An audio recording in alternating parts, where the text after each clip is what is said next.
6장 마지막 부분입니다. 6장을 보시면 보통 우리가 한 장의 구절하고 비교하면 꽤 많죠. 71절까지 나와 있습니다. 근데 이 71절까지 주된 내용은 예수님은 누구신가? 요한은 거기에 초점을 맞추고 있습니다. 예수님은 생명의 떡이다. 우리에게 생명을 주기 위해 오신 분이다. 이걸 이제 강조를 했습니다. 그래서 앞에 내용을 보면 예수님은 우리의 참 떡이라고 그랬죠. 참된 떡이고 우리가 먹어야 할 양식이고 참된 음료로 우리가 마셔야 한다. 근데 되게 예수님의 말씀을 이해를 못합니다. 그래서 우리가 어제 말씀을 보면 이 말씀 우리가 모르겠습니다. 어제 우리가 이제 본 말씀이죠. 그 앞에 이제 내용을 보면 참 이 말씀은 어렵습니다. 이해가 안 됩니다. 이런 이제 표현을 썼죠. 그때 예수님이 뭐라고 말씀하시느냐 하면 이 말씀이 너희에게 걸림이 되느냐. 그 느낌을 받았다는 거죠. 다른 말로 말하면 뭐예요? 못 믿은 거예요. 예수님 말씀에 대해서. 어제도 제가 강조를 했습니다. 어떻게 예수님이 살을 먹고 예수님 피를 마시느냐. 이걸 문자 그대로 이해를 한 거예요.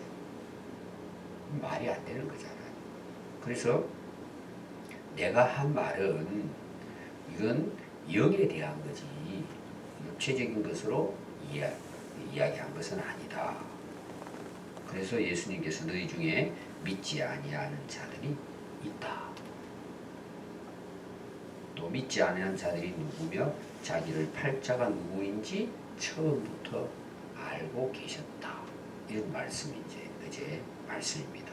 그리고 오늘 여러분 66절을 보시면 그때부터 이게 뭘까요? 앞에 나오는 말씀을 전하고 거기에 대한 사람들의 반응이 있었단 말이에요. 그때부터 어떤 일이 일어날까? 예수님을 배반하는 자들이 생겨납니다. 예수님을 떠나는 자들이 생겨나요. 또 예수님을 팔 자도 생겨나요. 이때부터예요. 그럼 그것은 앞에 나오는 말씀과 연결이 되어 있습니다. 이 말씀이 너무 어렵다. 이해가 안 된다. 못 믿겠다. 이런 반응이 있단 말이에요. 결국은 어떻게 될까요? 그런 사람들이 다 떠나게 돼 있어요. 떠나는 정도가 아니고 가룟 유다 같은 경우에는 배반을 합니다. 어떤 배반을 해요? 예수님을 팔아먹습니다. 돈 받고 팔아먹는 거죠. 오늘 제 결론이 그런 내용입니다. 그러니까 우리가 믿음이 뭐냐 물어보면 여러분 뭘 믿어요 우리가? 우리가 믿는 근거가 뭐예요? 말씀이에요. 예수님이 하신 말씀이에요. 성경 말씀이라고 볼 수도 있겠죠. 그래서 이걸 이스라엘 백성들이 광야 생활할 때도 만나를 내려주지 않아요. 그때 하나님이 하신 말씀이 뭐예요? 모세를 통해서 사람이 떡으로만 살 것이 아니요 하나님 입에서 나오는 말씀으로 사는 것이다. 구약이나 신약이나 우리로 하여금 하나님을 믿고 예수님을 믿도록 하기 위한 내용이에요.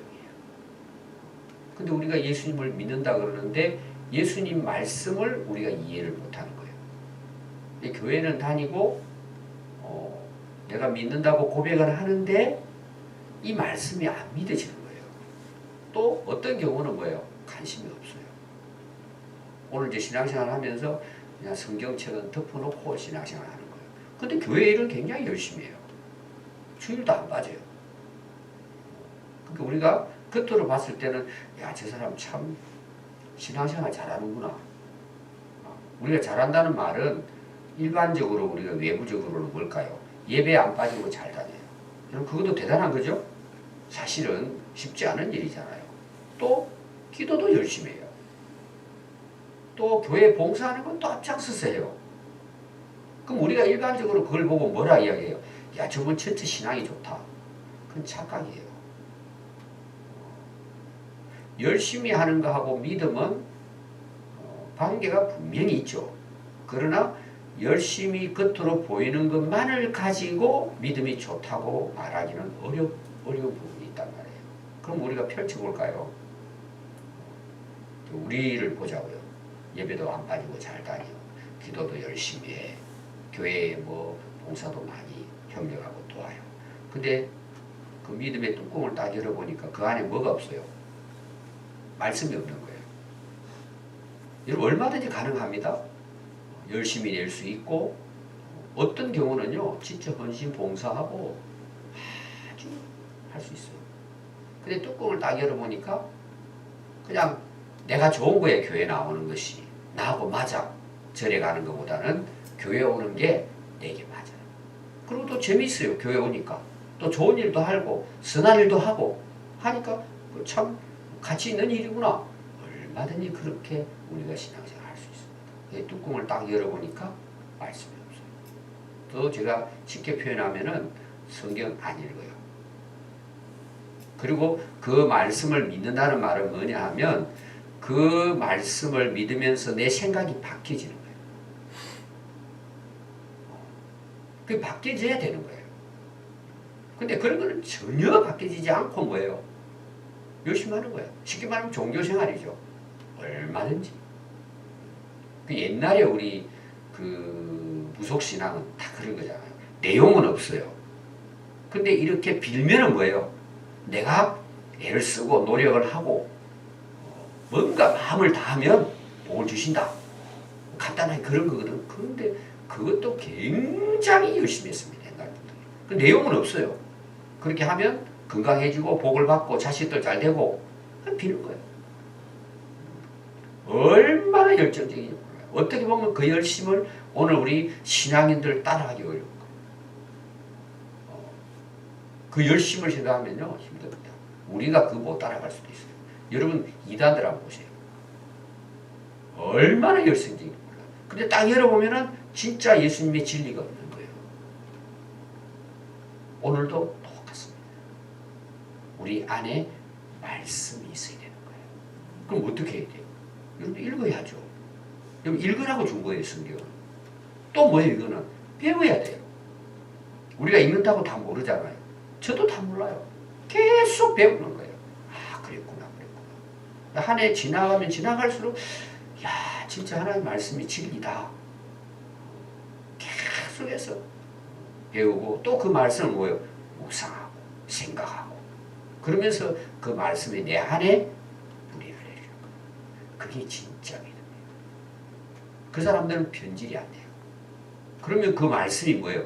그 말씀 우리가 깨닫다 보니까 누굴 만나요? 하나님을 만나고 예수님을 만나는 거예요. 예수님은 진짜 하나님 아들이시다. 우리의 구원자시고 그 예수님의 세계가 이해가 되면서 아 하나님은 예수님을 통해서 우리에게 영원한 생명을 주셨구나. 이게 깨달아지고 이게 뭐예요? 진짜 입으로 고백이 돼야 돼요. 오늘도 우리가 신앙 고백했잖아요. 그게 내 안에서 나와야 돼요. 그게 진짜 믿음이에요. 근데 그게 안 돼 있어요. 열어보니까 말씀이 없어요. 어떤 현상이 일어날까요? 오늘 나오는 현상이에요. 한번 보십시오. 그때부터 그의 제자 중에서 많은 사람이 예수님을 떠나버렸습니다. 이 표현을 쓰기를 많다는 표현을 썼다는 거예요. 그동안에 우리가 이제 5천 명을 먹이고 이 사건부터 예수님 따라다녔다고 그랬잖아요. 배를 타고 막 가버나움도 찾아오고 오늘도 또 주십시오. 줄 서고 그랬잖아요. 근데 예수님 오셔서 보니까 그 떡이 아니야. 내가 줄 떡은 나야 나. 내가 생명의 떡이야. 이 사람들이 이해가 안 되는 거예요. 왜 이렇게 어려운 말씀 하시냐. 그게 이해가 안 되고 안 믿어졌다는 거잖아요. 결국은 그 사람들이 뭐예요? 그때로부터 그 제자, 이 제자라는 것은 이제 그 당시는 상당히 이제 공용으로 쓴 것 같아요. 그냥 예수님을 따르는 자. 그렇지 않아요? 말씀을 듣고 따르려고 하는 자. 예수님 가는 곳곳마다 이제 따라다녔고. 또 어떤 경우는 이 사람들이 오늘날처럼 이제 오늘 현대 우리 교회를 본다면은 예배도 참석하고 믿는 사람처럼 열심히 했다고 볼 수 있어요. 근데 서서히 어때요? 예수님을 떠나간 거예요. 뭐부터요? 그때로부터 이 예수님의 말씀을 하신 이후로부터 떠났는데 또 보십시오. 그 다음에 강조가 있어요. 지금 제가 결론의 요한에 대한 강조를 말씀드리려고 합니다. 다시 그와 함께 다니지 아니한 거예요. 그때 당시로 봤을 때는 예수님 말씀을 듣고 함께 이제 예수님 가는 곳을 따라다니는 사람을 이제 제자라고 이렇게 이제 표현을 했다고 볼 수 있습니다. 그러니까 그들이 이 말씀을 도대체 깨닫지 못하고 뭔가 자기가 요구하는 것들이 채워지지 않은 거예요. 그러니까 아니다 이거는. 그리고 많은 사람이 떠나가고 다시는 그에게 돌아오지 않았다. 함께하지 않았다는 것입니다. 그래서 예수님께서 12 제자를 불러놓고 물어봅니다. 너희도 떠날래? 이렇게 물어봐요. 너희들은 어떻게 생각하냐 나를? 너희들도 떠나가려고 하느냐? 그랬더니 누가 나타나죠? 시몬 베드로가 대답합니다. 이 시몬 베드로는 항상 뭐예요? 대표성을 갖고 있습니다. 제자들의. 우리가 일반적으로 수제자라고 그러잖아요. 그랬더니 이 베드로가 이런 고백을 합니다. 주님, 영생의 말씀이 주님께 있는데 우리가 누구에게 가겠습니까? 참 베드로는 확실한 믿음을 가지고 고백을 합니다. 또 다른 복음서에는 어떤 게 나오죠? 너희들은 나를 누구라고 하느냐 물어봤을 때 주는 그리스도시요 살아계신 하나님의 아들이십니다. 예수님께서 야 정말 너는 복이 있다. 이건 네 생각에서 나온 게 아니야. 하나님 주신 은혜야. 근데 베드로의 그 고백은 제가 진짜라 그랬죠. 진짜 속에 있는 거예요 그게. 베드로는 정말 말씀을 깨달았다는 내용이에요. 아니 예수님이 생명의 떡이고 생명의 음료이신데 우리가 누구에게 또 갑니까? 맞는 고백이죠. 근데 나중에 베드로 3번 부인해요 안 해요? 부인하죠? 부인하고 나서 나중에 그 닭이 울고 자기가 3번 부인하고 예수님하고 눈이 딱 마주치게 되니까 어떻게 해요? 예수님 말씀이 생각이 났다 그러잖아요. 그래 통곡하고 회개하고 나중에 이제 사도행전 2장부터 성령 받고 예수님의 제자로서 순교까지 하잖아요. 이건 뭘 이야기할까요? 게세마네 동산에서도 기도할 때 야 너희들 육신이 약하다. 너 시험에 들지 않게 깨어 기도해라 그러죠. 그러니까 베드로가 이런 고백을 하고 제자들도 이런 고백을 하는 진짜 믿음을 가졌지만 뭐예요? 얼마든지 넘어질 수 있어요. 우리가 이 세상에 살아가는 동안에 그게 뭐예요? 인간의 연약함이에요. 그러니까 우리가 그게 빠지지 않기 위해서는 어떻게 해야 돼요? 항상 깨어 기도해야 되는 거예요. 항상 정신 차려야 되는 거예요. 항상 말씀 듣도록 해야 되는 거예요. 하늘나라 갈 때까지는 그래요. 이 세상은 뭐예요? 완전한 하나님 나라가 아니에요. 그러니까 항상 깨어있는 거예요. 저는 이런 부분들을 보면서 저는 자전거가 항상 생각나요. 자전거 그냥 옛날부터 그러더라고. 자, 자전거는 페달을 밟지 않으면 어떻게 되죠? 그냥 넘어집니다. 저는 어릴 때 자전거가 가는 게 너무 신기했어요. 이제 자전거를 제가 직접 타기 전에 어릴 때 아니 바퀴가 2개인데 안 넘어지는 거예요. 여러분 신기하잖아요. 그 왜 안 넘어져요? 계속 가고 있기 때문에 안 넘어지는 거예요. 가다가 딱 서도 어떻게 될까요? 바로 넘어져요.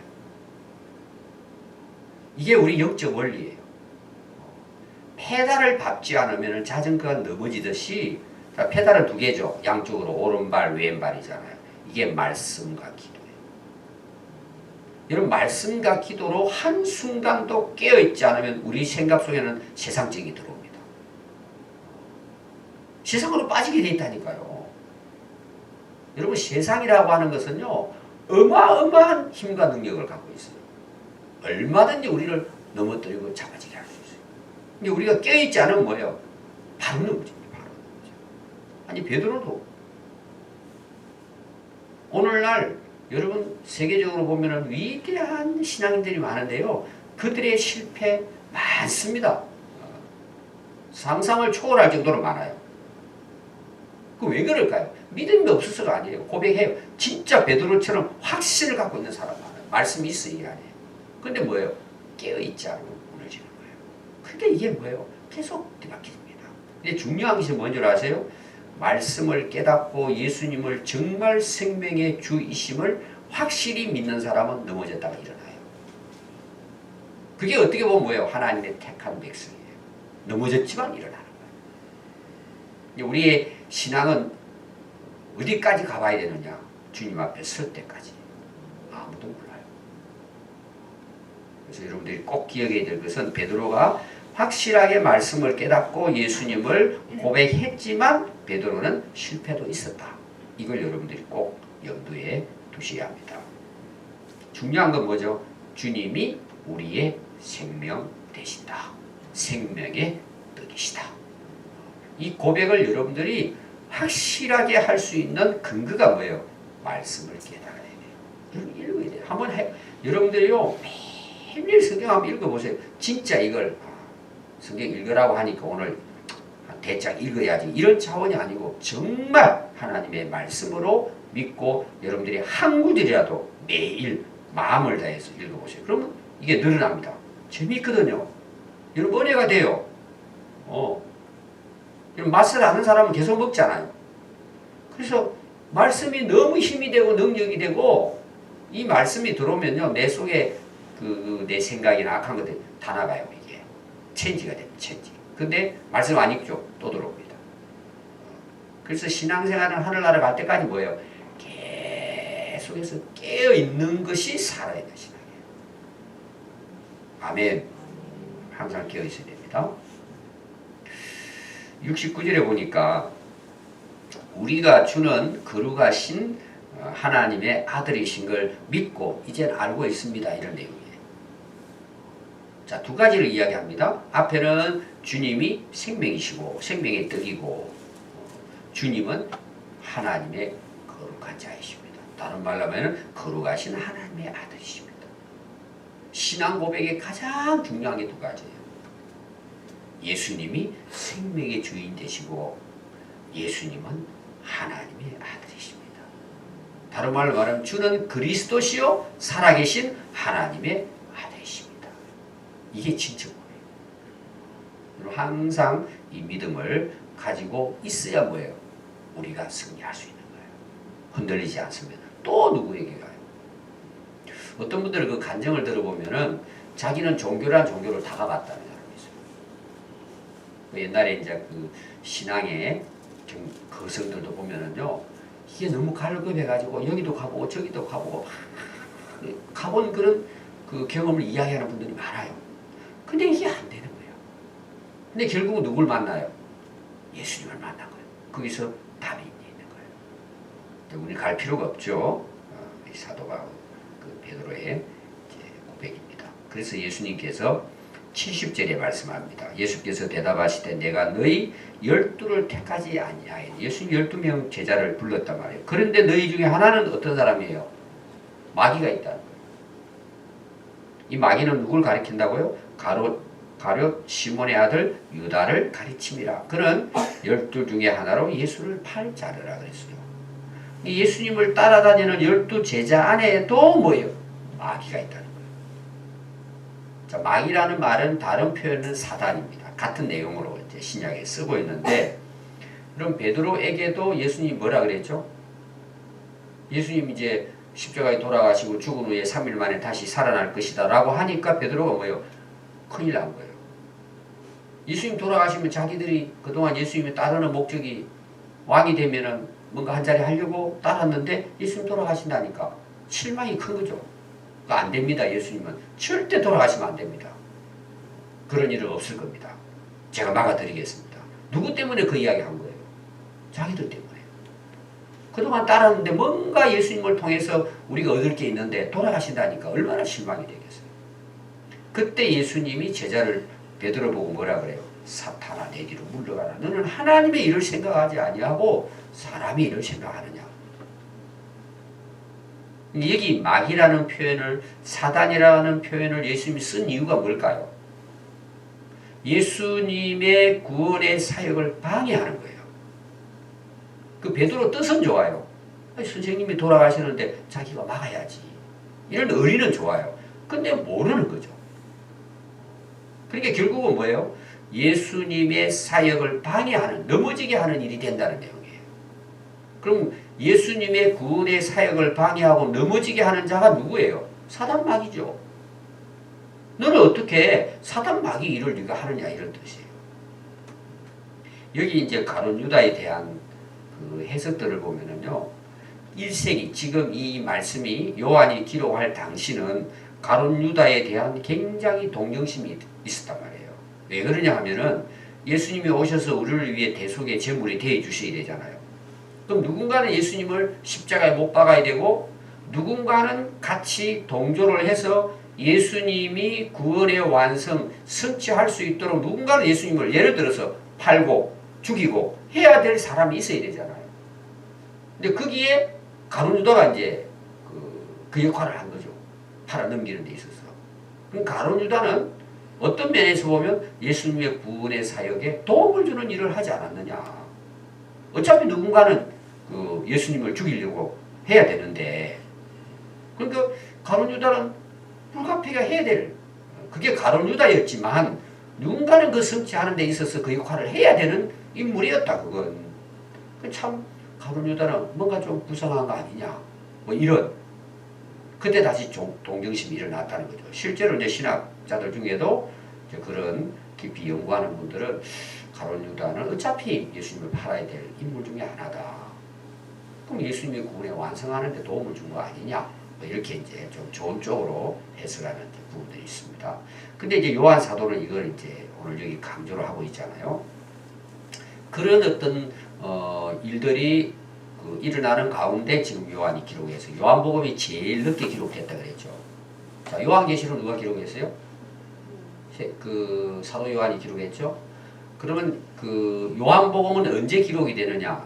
그 80, AD 80에서 90년 사이에 기록이 돼요. 이 요한복음이.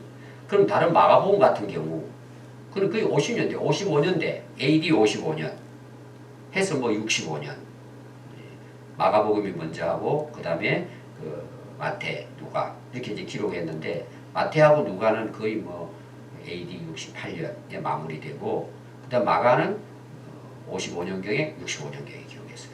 이 마가가 제일 먼저 기록했는데 요한은 언제 기록했다고요? 80년에서 90년 사이 요한복음을 기록한 거예요. 그럼 한참 마지막 후대에 기록한 것이 이 요한복음입니다. 이 요한은 그 가룟 유다에 대해서 어떻게 기록하는 오늘 내용이에요. 그는 마이다.